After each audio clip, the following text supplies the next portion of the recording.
Si è svolto nel pomeriggio il carnevale limenese. 16 tra gruppi e carri sono arrivati da Padova e dalle province vicine ad animare le strade della città.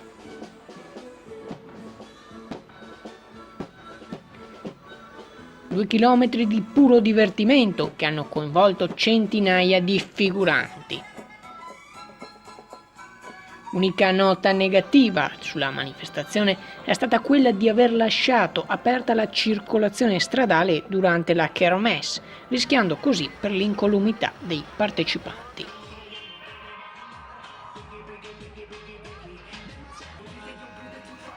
Potete trovare il video completo della manifestazione su Zwischamer Channel Premium o in replica su Zwischamer Channel Premium 2 venerdì alle 16 e i contenuti extra con la fotogallery sul nostro sito internet o nelle nostre pagine social. Zwischamer Channel News, Limena.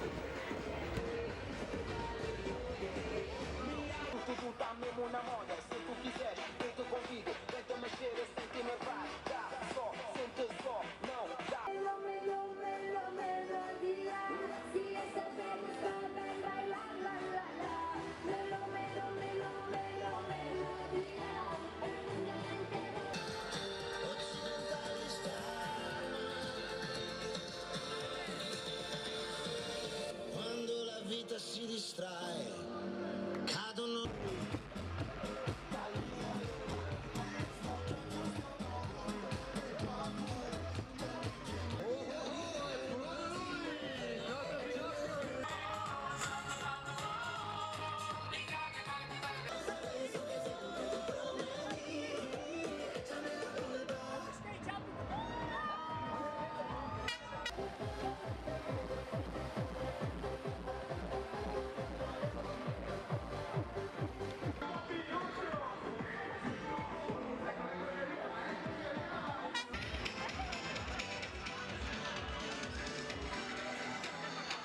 Cintura, rodilla y piso.